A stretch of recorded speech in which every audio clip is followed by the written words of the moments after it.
Halo semuanya, kami dari kelompok 3 Prodi Teknik Pertanian dan Biosistem Universitas Udayana akan menyampaikan hasil diskusi kami mengenai analisis variabel penelitian tentang pengaruh suhu dan juga waktu pengeringan terhadap karakteristik kimia chip yogurt durian. Boleh di next?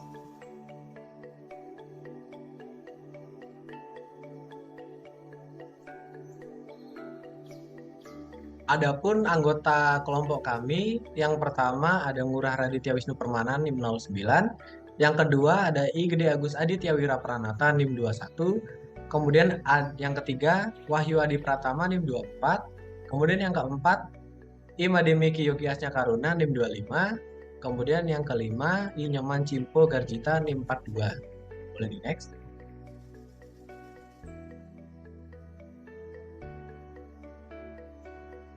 Baik. Sebelum kita melanjutkan kepada materi selanjutnya, perlu kita ingat-ingat kembali bahwa variabel adalah salah satu elemen penting pada rancangan penelitian yang memuat karakteristik, jumlah, atau taraf-taraf kuantitatif lainnya yang dapat diukur atau dihitung. Boleh di next?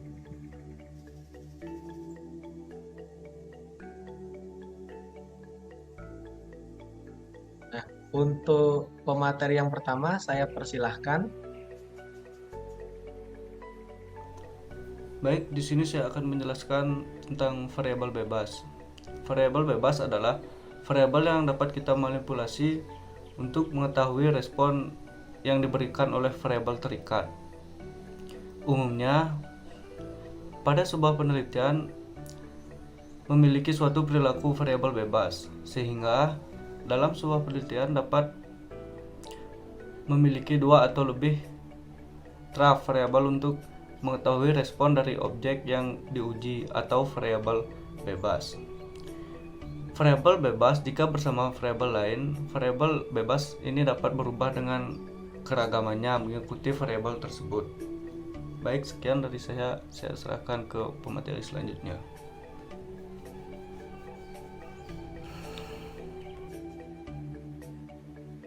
Untuk contoh dari variabel bebas ini, pada penelitian yang dilakukan, yang pertama ada suhu pengeringan dari yogurt chip durian, kemudian yang kedua adalah waktu pengeringan yang dilakukan. Sekian yang dapat saya sampaikan, selanjutnya saya serahkan kepada pemateri selanjutnya. Baik, terima kasih atas waktunya. Nah, di sini saya akan menjelaskan apa itu variabel terikat. Variabel terikat adalah komponen penelitian yang sifatnya atau nilainya dipengaruhi oleh variabel bebas. Variabel terikat ini merupakan variabel yang dipengaruhi oleh variabel bebas dan tidak bergantung pada variabel lain. Variabel terikat juga dapat dijelaskan sebagai variabel yang dipengaruhi atau yang menjadi akibat karena adanya variabel bebas. Dan tentunya, variabel bebas ini tidak dapat dimanipulasi, melainkan dapat diamati variasinya sebagai dugaan yang berasal dari variabel bebas. Bisa di next. Baik, selanjutnya, contoh variabel terikat yang ada pada penelitian ini. Yang pertama, ada kadar air. Yang kedua, kadar lemak. Yang ketiga, kadar protein. Dan yang keempat, kadar abu. Mungkin sekian yang dapat saya sampaikan. Saya serahkan pada pemateri selanjutnya. Terima kasih. Oke, baik. Terima kasih atas waktu yang telah diberikan. Di sini saya akan melanjutkan materi, yaitu mengenai variabel terkendali. Nah, menurut Azubar pada tahun 1999, variabel kontrol atau variabel kendali merupakan variabel bebas, tetapi efek pengaruhnya terhadap variabel tergantung dikendalikan atau dikontrol oleh peneliti, sehingga pengaruhnya itu netral. Nah, variabel terkendali ini bisa dapat dimanipulasi atau diubah nilainya dalam suatu eksperimen atau penelitian. Variabel ini disebut sebagai variabel terkendali karena peneliti memiliki kontrol penuh terhadap nilai atau kondisinya. Dalam sebuah eksperimen, variabel terkendali yang sengaja dimanipulasi untuk melihat dampaknya terhadap variabel lain yang disebut variabel terkendali. Nah, variabel kontrol banyak digunakan ketika peneliti melakukan eksperimen murni yang berfungsi untuk mengendalikan pelaksanaan eksperimen agar dapat berjalan sesuai dengan rancangan penelitiannya. Bisa di next. Oke, jadi di sini ada contoh dari variabel terkendali dari sebuah penelitian yang berjudul pengaruh suhu dan waktu pengeringan terhadap karakteristik kimia chip yogurt durian. Adapun contoh variabel terkendalinya dalam penelitian tersebut yaitu kelembaban atau RH tempat penelitian. Kedua ada produk yogurt yang diteliti dan kemudian ada masa produk yang diteliti. Baik, bisa di next slide. Oke, selanjutnya ada unit percobaan. Unit percobaan yaitu unit atau satuan bahan materi yang akan diamati dalam suatu eksperimen. Unit percobaan merupakan entitas atau objek menjadi subjek dari suatu eksperimen atau penelitian. Ini adalah unit yang dikenal. Ini perlakuan atau dimanipulasi oleh peneliti untuk melihat terhadap variabel yang diteliti. Unit percobaan bisa juga disebut sebagai unit terkecil dalam suatu percobaan yang diberi suatu perlakuan. Bisa di next slide. Nah, contoh dari unit percobaan yang ada dalam penelitian ini, kita bisa lihat di sini, suhu pengeringan terdiri atas 3 taraf yaitu 70, 80, dan 90 derajat Celcius. Sedangkan waktu atau lama pengeringan terdiri dari 3 taraf yaitu 9, 12, 15 jam. Setiap pelakuan diulang sebanyak 3 kali. Nah, unit percobaannya itu yaitu suhu dan lama pengeringannya yang terdiri dari 3 taraf yaitu 70, 80, dan 90 derajat Celcius serta 9, 12, 15 jam. Baik, bisa dilihat. Kemudian di sini ada unit pengamatan. Unit pengamatan bisa disebut sebagai unit of observation, merupakan sesuatu yang dijadikan sumber untuk memperoleh data dalam rangka menggambarkan atau menjelaskan tentang satuan analisis.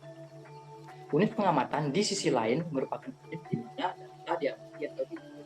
Ini adalah objek atau fenomena yang diamati untuk menggunakan data dalam eksperimen. Baik, bisa di slide. Jadi di sini ada contoh dari unit pengamatan yang terdapat pada penelitian ini. Parameter yang diamati dalam penelitian ini yaitu proksimat lengkap, kadar air, abu, lemak, protein, dan karbohidrat, kalori per ukuran saji, dan kadar serat kasar. Nah, unit pengamatannya yaitu proksimat lengkap, kadar seperti kadar air, abu, lemak, protein, dan karbohidrat. Kemudian ada juga kalori per ukuran saji dan kadar serat kasar. Baik, demikian materi yang dapat saya sampaikan. Untuk materi selanjutnya, saya akan ke pemateri selanjutnya. Terima kasih. Baik, selanjutnya saya akan menjelaskan mengenai bagaimana rancangan perlakuan dan juga pengulangan yang dilakukan. Nah, seperti yang dijelaskan pada materi sebelumnya, bahwa terdapat 2 taraf variabel bebas. Yang pertama ada suhu dari pengeringan yang digunakan, yakni terdiri dari 70, 80, dan juga 90 derajat Celcius. Kemudian waktu pengeringan ini juga menggunakan 3 taraf dari 9, 12, dan juga 15 jam. Nah, variabel-variabel inilah yang nantinya kita manipulasi supaya memengaruhi respon yang diberikan oleh objek yang kita teliti.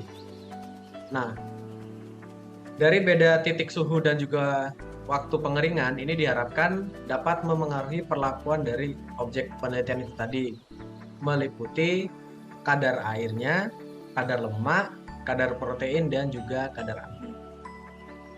Nah, diperoleh dari hasil pengujian kadar air ini selisih massa objek sebelum dan juga setelah pengeringan dilakukan, diperoleh data dari rentang 9,07 hingga 38,05%. Kemudian untuk kadar lemaknya dari 3,08 hingga 3,94%. Kemudian untuk kadar proteinnya dari 3,15 hingga 8,12%.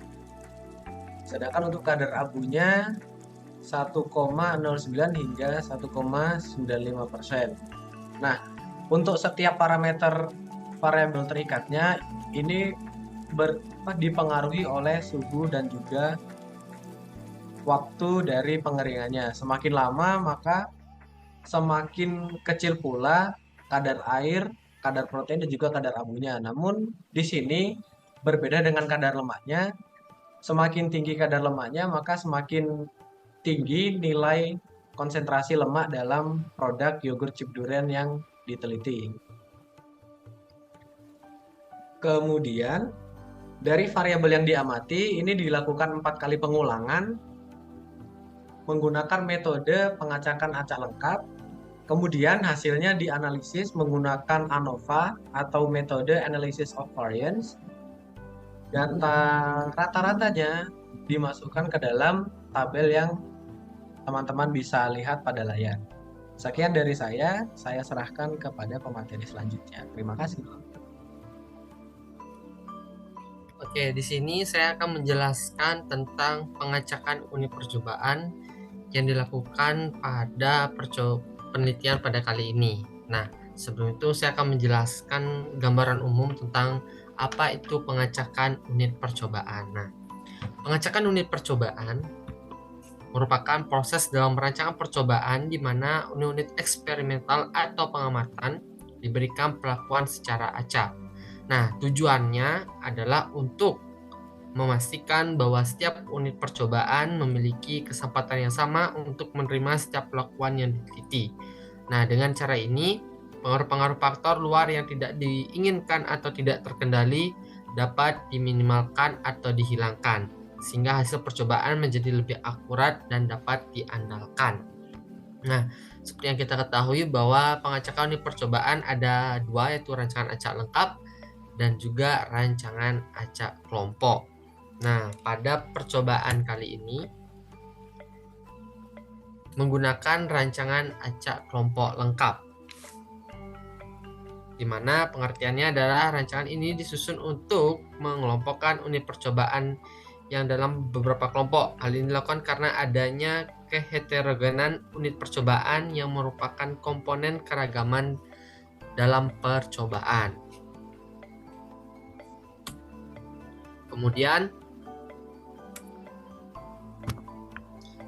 pada penelitian ini menggunakan rancangan acak lengkap yang terdiri dari dua faktor, yaitu suhu dan waktu pengeringan.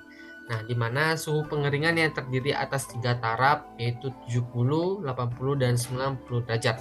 Sedangkan waktu atau lama pengeringan yang terdiri dari 3 taraf, yaitu 9, 12, dan 15 jam. Nah, setiap perlakuan diulang sejumlah 3 kali.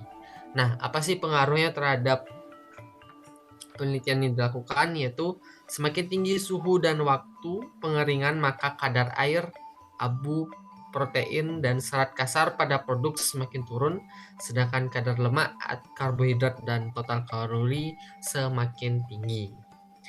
Sekian penjelasan dari saya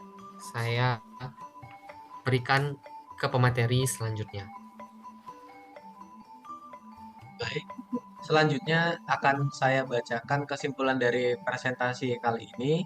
Yang pertama, variabel bebas adalah parameter yang digunakan untuk mengatur respon dari variabel terikat. Biasanya variabel bebas ini juga disebut sebagai variabel manipulasi untuk bisa kita ubah sedemikian rupa supaya kita menghasilkan mendapatkan respon yang kita inginkan dari objek penelitiannya. Kemudian variabel terikat adalah respon dari parameter yang diujikan. Seperti tadi, merupakan kadar air, kadar lemak, kadar protein, dan juga kadar abu. Kemudian yang ketiga, variabel terkendali adalah parameter yang dikendalikan supaya tidak mengontaminasi hasil percobaan. Seperti tadi dijelaskan mengenai RH. RH untuk tempat penelitian kita buat konstan supaya tidak memengaruhi hasil uji variabel yang kemudian kita masukkan sebagai parameter penelitian. Yang keempat, dilakukan pengacakan unit supaya menghindari data menjadi bias. Jadi, setiap data yang kita peroleh, kita acak secara metode pengacakan acak lengkap supaya kita mendapatkan data yang lebih bervariatif meskipun dari satu objek penelitian atau satu parameter yang sama. Kemudian yang kelima, dilakukan ulangan untuk memvalidasi hasil data penelitian. Nah, ini supaya kita lebih meyakinkan lagi data yang kita peroleh dari hasil penelitian itu merupakan data yang benar-benar akurat supaya kita bisa memperkuat hasil dari penelitian tersebut dan juga memperkuat kesimpulan dari hipotesis yang kita rumuskan di awal. Sekian presentasi dari kami. Kami mohon maaf apabila ada kesalahan kata maupun kesalahan teknis yang disengaja maupun tidak. Kami akhiri. Terima kasih sudah menonton dan sampai jumpa di lain kesempatan.